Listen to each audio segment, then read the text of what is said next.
What are things that neurotypical people might learn from someone who thinks differently, who experiences the world differently? And that goes for disability just in general.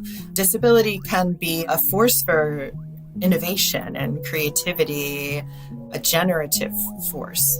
I think that aspect of disability as a part of the human condition, we could use that much more as a society and learn from those experiences that are not considered in a narrow definition of a norm.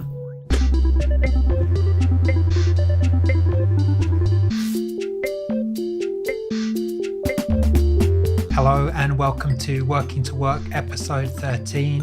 Whether you're listening on Resonance, the podcast feed, or YouTube, I appreciate your interest and your support, and feel free to demonstrate that more by liking and subscribing and sharing the content.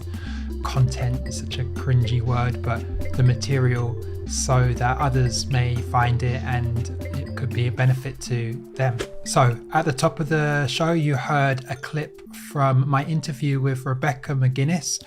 Don't mind me looking at my notes. Rebecca is the Mary Jaharis Senior Managing Editor of Accessibility at the Metropolitan Museum of Art in New York, also known as the Met. She and her colleagues are internationally recognized for their pioneering projects for disabled people. So I was thrilled to be able to interview Rebecca because I read their paper, Who Does Inclusion Exclude?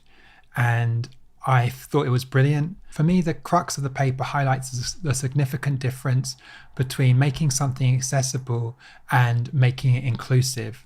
And I feel this is of great significance at a time when many employers are heralding their DEI efforts, but there's less conversation about what kind of underlying practices and ways of working create barriers to gratifying employment for marginalized people, including neurodivergent individuals. If you've listened to episode 2 of Working to Work, you might have heard the section where I asked neurodivergent individuals to speak to challenges that they experience in employment. And a number of them I felt relate to the way that the things that they find challenging or naturally do things are received by other people and perceived as deficits, as opposed to understood as just where potentially they're not as able as the majority. And this in part, I think, is linked to the sociologist Damian Milton's double empathy problem theory, where autistic and non-autistic people bidirectionally struggle with empathy and communicating with one another. I feel that this challenge in recognizing the intentions, the desires, and the strengths of autistic people in work extends beyond autistic people to those with other neurodivergent status conditions, and potentially at times the larger disabled community. In the paper I referenced, Rebecca gives a great example related to her work in museums, where an activity is adapted for blind children. It's creating an exquisite corpse, which is where someone draws the first third of an image, shows a little slither of the bottom, the next person continues on based on that small section that they can see, and the outcome is a kind of nonsensical surrealist drawing. In the example, this activity is adapted to work for those without sight, but Rebecca notes that this removes the humor and joy of the activity, because if you can't see the result, you don't have the pleasure of the nonsensical outcome. So while the activity can be potentially made accessible to blind children with certain tools, it doesn't include blind children in that fundamentally it wasn't designed for their strengths and the abilities that they do have. Rebecca offers that an alternative might be that educators invite children to investigate objects of different materials through touch and then create a collage from different textured papers, combining them or mixing them up in new ways, and mentions that this activity doesn't privilege the visual. Anyone can participate irrespective of visual ability. So this could be an activity that those with sight can also do, as well as those without. And that kind of lends to this idea of universal design.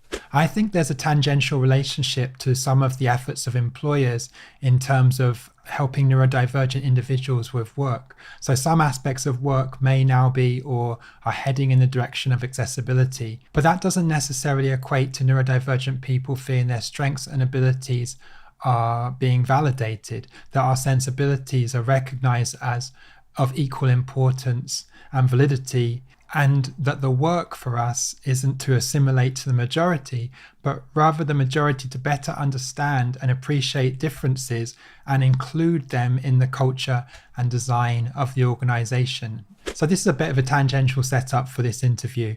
There's so much in this paper I wanted to touch on, but unfortunately, as with numerous of the episodes in this first series, there were some technological challenges and part of this recording got cut off, which is a real shame because now it ends with a cliffhanger when Rebecca was about to offer something very interesting. So I apologize for that, and I do encourage anyone listening and interested to read this paper, which I'll link in the show notes. And I very much hope to speak to Rebecca again in the future. We've mentioned that possibility.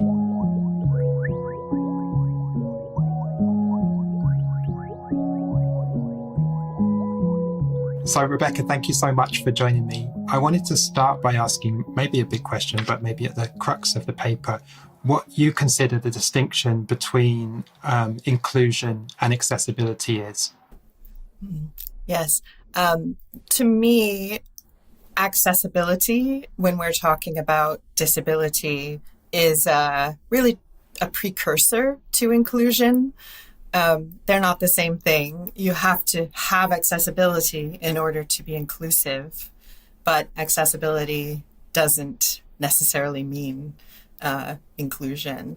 For example, you can welcome people, you can have a ramp using the most kind of basic kind of disability symbol of accessibility, right? You can have a ramp, step-free access, and an institution might think we're done, we're accessible, but that doesn't mean that a person who needs to use that ramp feels included, that their life experience, their identity is acknowledged there, if that's as far as it goes. Why do you think it is that part of inclusion beyond kind of the physical or access limitations that can be overcome, how to kind of make someone feel included who might not feel that? One reason I think in my experience is that people in museums and other kinds of institutions think about accessibility there, again, on the most basic kind of physical level. It's concrete, right? Here's something we can measure and we can follow a particular legal standard or, a best practice, in something that they can see, right? It's quite concrete. And then it's easy to think at that point, okay, we're done. We've done it. We've got accessibility. What else is there? Also, I think that the kind of unconscious bias, the sort of baggage or the medical model, a tragedy model of disability is so pervasive, systemic, that it's not even understood that it's there. So, we kind of have an idea of racism, sexism. We know what these things are. We understand. But ableism, what is that? It's not even a term that a lot of people know. And I don't know, maybe if we do want to think about disability as community of a type, then, it's not so easy to quantify in a way, right? It's not like, let's reach out to people in this postcode or people of this ethnicity. It's everywhere. There's such a variety. You can't say, not that you can boil down other identities, of course, but I think it's harder for people who don't have experience of disability to understand that. that. Yeah, I was just about to ask whether you feel this could be challenges in terms of inclusion for disabled people and within that neurodivergent people could be mitigated by having more administrators in positions that can kind of dictate how the organization is run, that have that lived experience, that have that empathy and understanding of what potential challenges are that go beyond kind of physical limitations or challenges or barriers. And do you see that shift happening? And if not, like, how do you think it will come about if it does?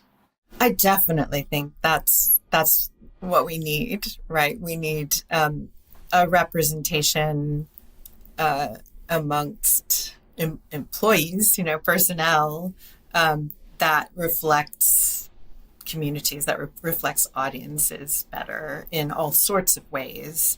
And with regard to disability, and in particular neurodiversity, again, it's something that people don't always claim, don't always identify, especially in an employment situation.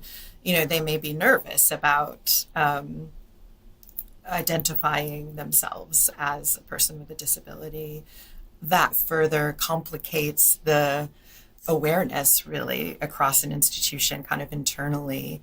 And in the US, legally there are limitations about asking about disability. I'm not sure what it's like in the UK.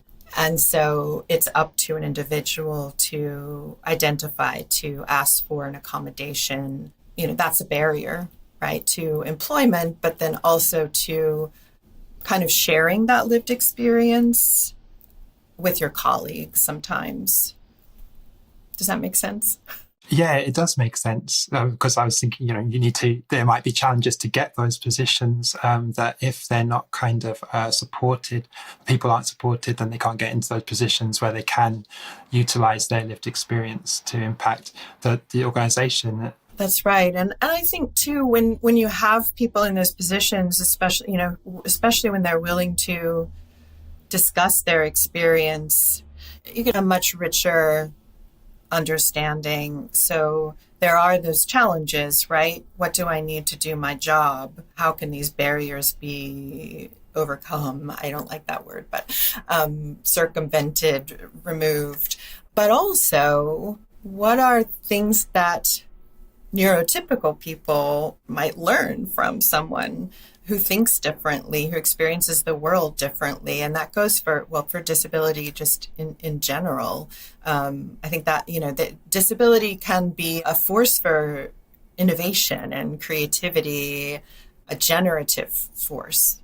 If you want a problem solved, right, ask a disabled person. I think, you think on your feet. I think that aspect of disability as a part of the human condition, and we could use that much more as a society and learn from those experiences that are not considered that in that narrow definition of a norm. When I look at job listings, at least here and maybe a bit in the States now, you see a section at the bottom that encourages people with disabilities to apply and kind of speaks to what the organization's kind of the kind of ethos that they're promoting about themselves.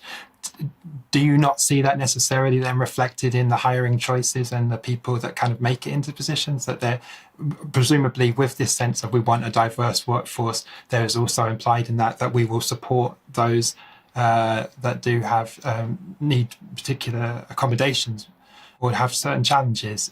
Or does it not necessarily make it to that stage? It's hard for me to generalize about that. I think part of the puzzle there of recruiting is not just what you say in the description, but who's seeing that description. Are you kind of really trying to get the word out to everybody, to people with disabilities? And, that might take extra work. It's kind of like saying, oh, this job description is accessible to everyone. You can have it, but not really, saying, oh, we're going to send it to these particular organizations or places where disabled people are more likely to see it. And then I think what's the reputation of the organization with regard to accessibility for employees, for the public, if it's a public place like a museum. That's going to, I think, have an impact on how people feel about working there or applying to work there. Yeah, I think that's a really interesting point, that who's able to see the app, that the job is open, and to think to apply is really important. And maybe the even for big institutions, sometimes job descriptions and offers are distributed in relatively small circles around similar people, as opposed to kind of offered to a wider range. And there's organizations like Creative Growth, which I imagine and I would imagine some similar organizations in New York and the rest of the country, where I wonder whether participants or people facilitating in those organizations with a greater understanding of disability see those opportunities and think, well, potentially this could be where I could work on a bigger scale, and bring what I've learned from those more kind of grassroots, smaller organizations. Yes, definitely. And I think, one thing too is, connecting with places where young people are, being trained, right? Colleges, universities, schools. At the Met, we have internships for high school students, for college, university, graduate students, and getting the word out to those educational institutions, and they have, say, an office for students with disabilities or job counselors, things like that, making sure that they're aware of those opportunities. I think it doesn't take much extra effort, right? Just add them to your mailing list, but you could also develop a relationship. A bit earlier, you mentioned the social model of disability and the medical model. I wonder if you could just speak to what each of those are, and how kind of leaning into one, you're kind of inferring that the institutions still kind of lean a bit in terms of how they address accessibility and inclusion into the medical model, and how would that look differently potentially if there was more consciousness and acceptance and work done towards mitigating challenges related to the social model of disability, particularly in museums and galleries. So the medical model of disability identifies disability as a medical condition, right? As a diagnosis, there's something that is wrong, an issue within an individual's body, and we associate with that things like diagnosis, cure, treatment, person as patient, right?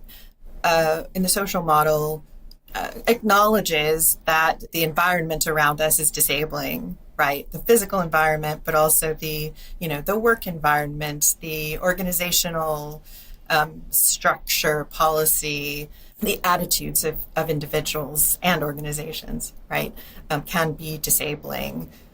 Going back to what we were saying earlier about unconscious bias and systemic, bias just being still so unconscious and unacknowledged with regard to disability. I think that,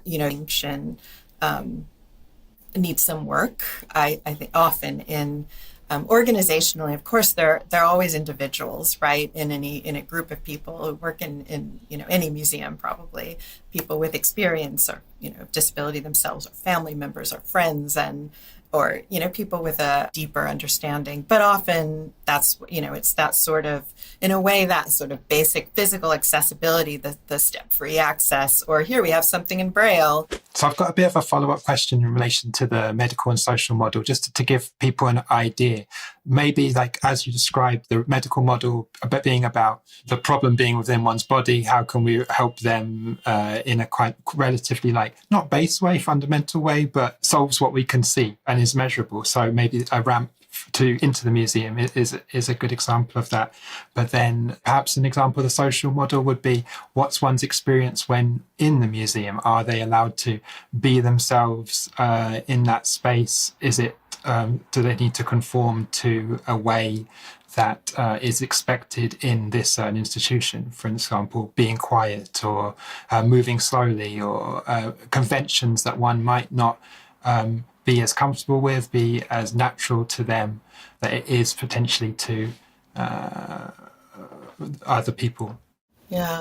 Yeah, I think so. The social model for something like for museums, if there is that kind of approach to inclusion of disabled people, in the social model, there's a sharing of responsibility, if you will, or even the social model emphasizing the environmental factors. So it's a disability, it comes from what's around us.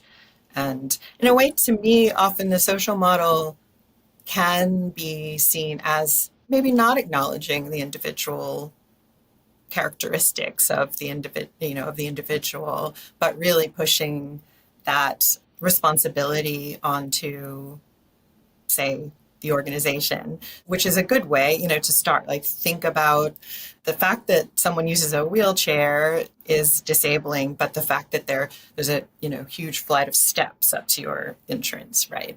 Or in my case, as someone who was born with partial sight, in the medical model, there would be, my underdeveloped retinas, but in the social model, I would say, well, the signage, the fonts are too small.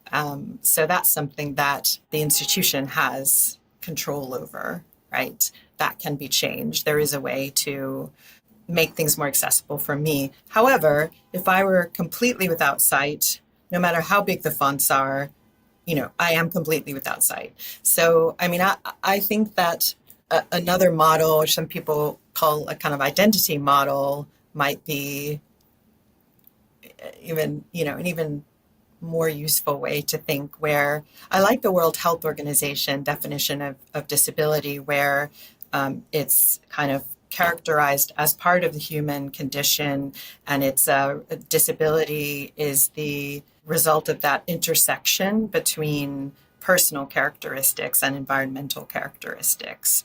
And that leaves space for identity, I think, which is that piece of inclusion that, with regard to disability, that is often not there.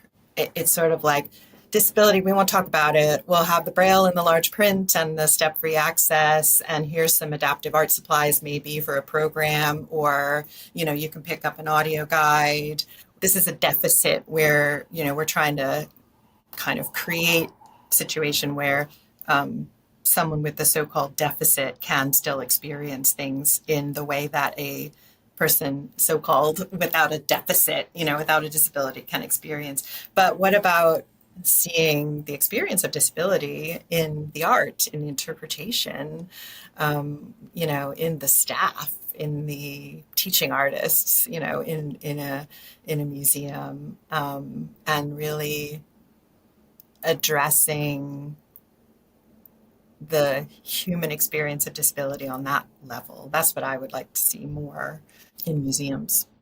It's interesting as well, because I think of neurodivergent people as being very creative, often, as you talked about, problem solving, but then that can be channeled into the arts a lot. And one would think that potentially this is the perfect space for people with creative minds to kind of solve some of these problems. I'm curious, in your work with accessibility at the Met, whether you have work with artists at all that are looking to exhibit or looking to develop a relationship with the Met, and what barriers you experience them having that could be mitigated, and how. That's a great question. And I agree with you that that space of creativity is one in which neurodiverse individuals can often excel. It's potentially a very generative kind of space. And I don't personally have experience of, just because of the way the museum works, of, knowingly, I sometimes am involved with, say, looking at an artist that's been commissioned to do an installation at the Met. And, there's a group of people that kind of looks at the concept, and we talk about accessibility and in a physical way, but then also in a kind of programmatic way. Usually I don't know if they have any disability or if they are neurodiverse, if they identify that way. Um, and then I, in programs, in education programs for, you know, people who don't see themselves as artists or do, there's a range, and people of all ages, there's that experience of the the art making that can happen in the art museum, kind of inspired by the art on the walls, but also by, other things like discussion, like sound, music, smell. Um, and I think, that's one way that we encourage artistic exploration, experimentation, confidence, discovery through those kind of multisensory means to encourage anyone who wants to be an artist or just wants to make art, not to be an artist, right? To use their own strengths and their own way of thinking and experiencing the world, and not as as a starting point, rather than saying, oh, we'll adapt this for you so you can do it, but really, what are you, have confidence in your own perspective and start there as a maker. So that's really my personal experience, professional experience of artists in those two realms. But I do think there's a lot that museums can do on that organizational, systemic level to make the process of working with the museum more bearable, more possible, more collaborative, less more transparent.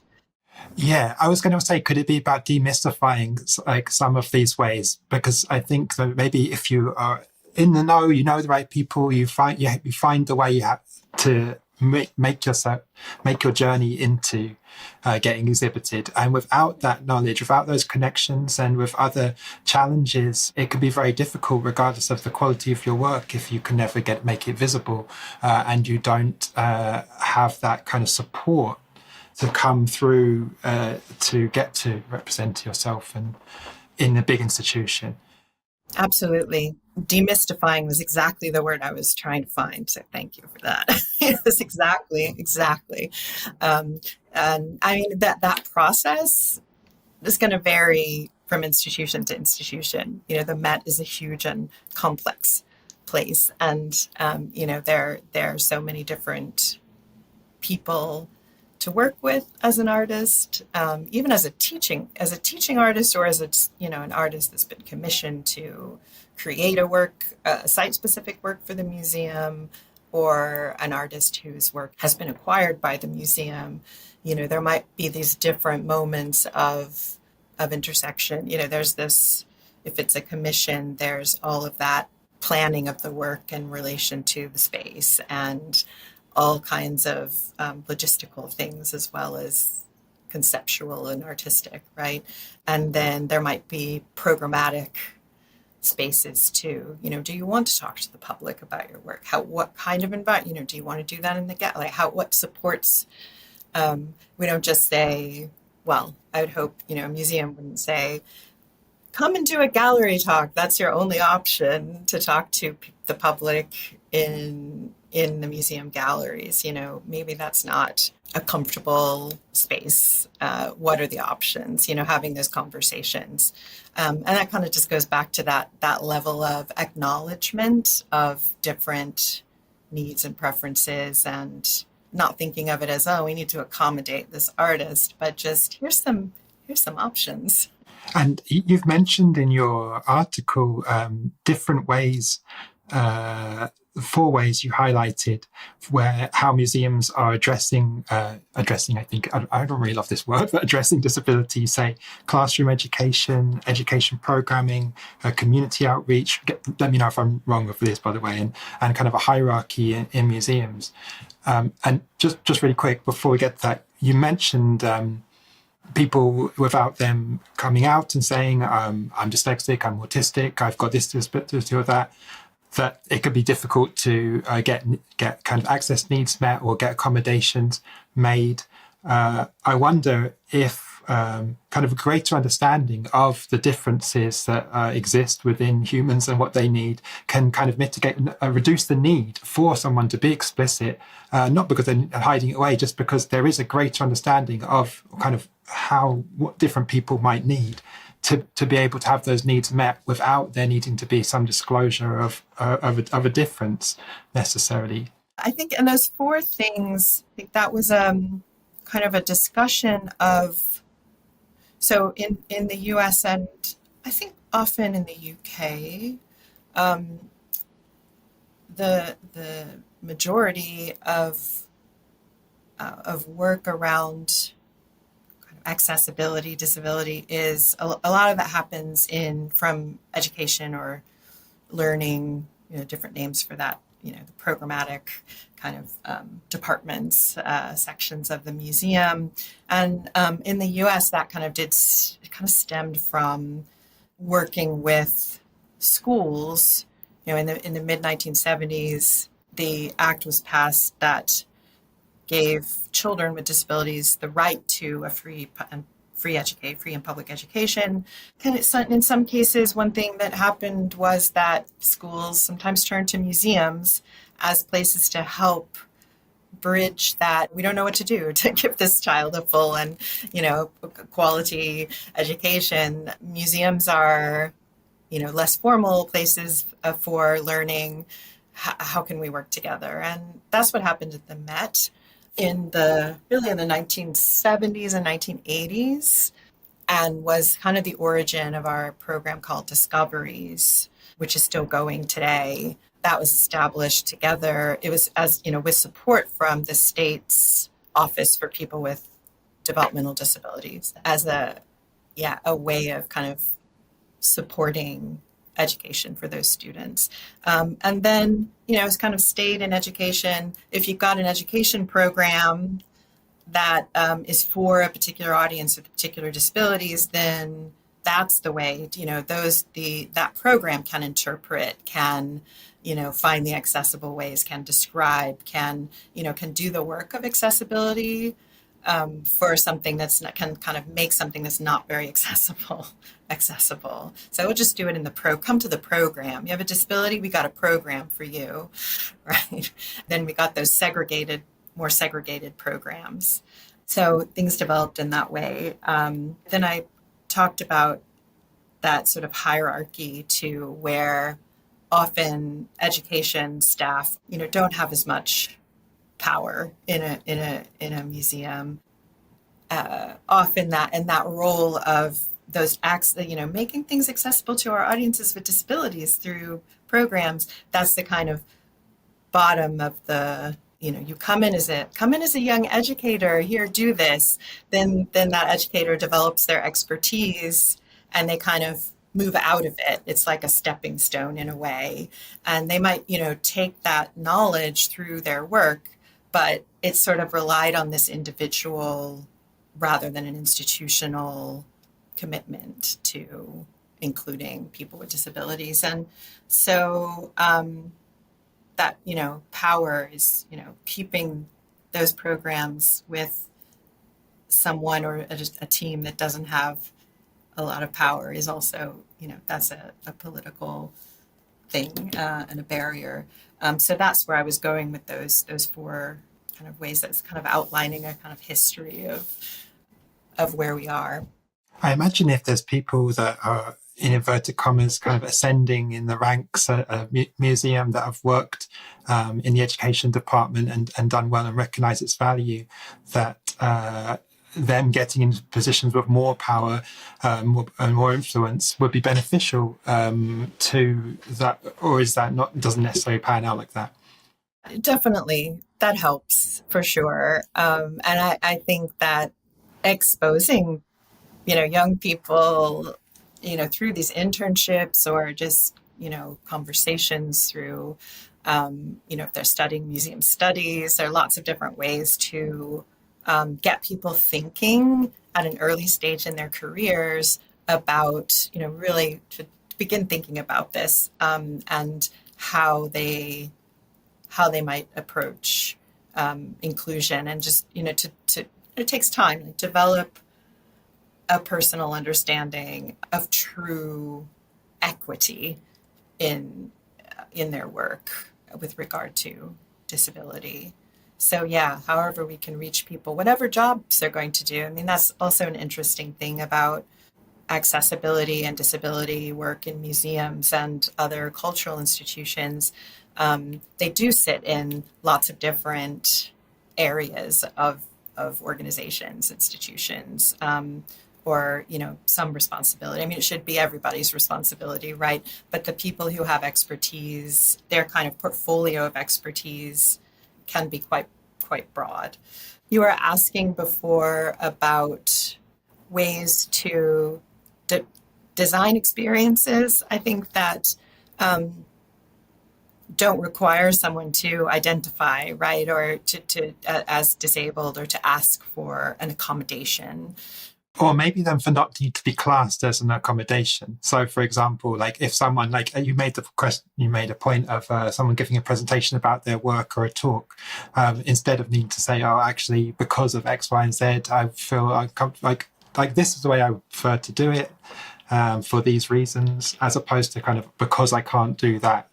But rather like, because this is the way that I feel comfortable, I feel I can best represent the work. Like, I wonder, this is kind of me thinking beyond accommodations and more just speaking to what you feel comfortable doing, as opposed to like what you don't want to do, which is maybe the conventional approach.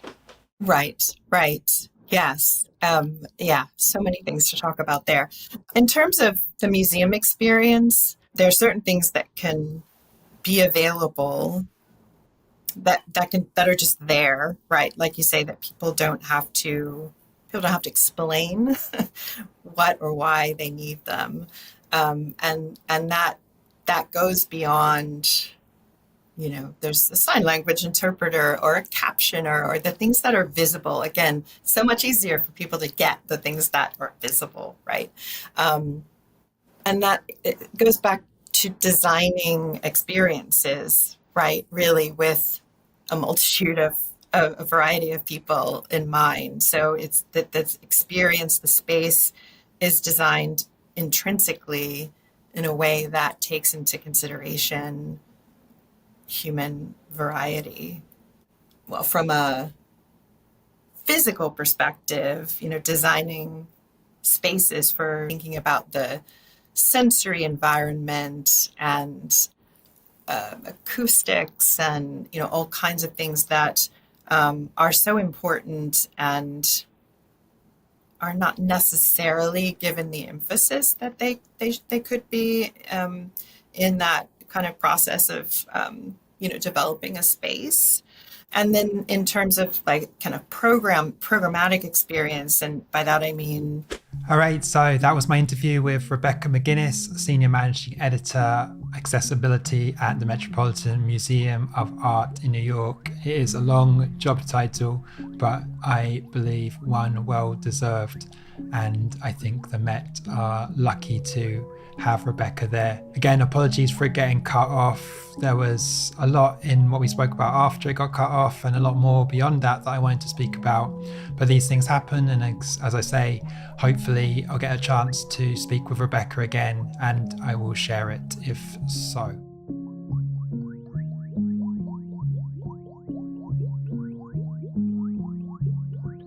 That's it for this episode of Working to Work. I very much hope that you enjoyed it. Thank you for listening and your support.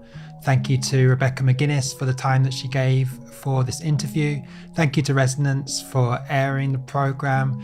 And thank you to myself for making it. So yeah, please do subscribe on YouTube and like and follow and share any feedback that you have, because I'm very much interested in what you think, and I want this to be a more collaborative project.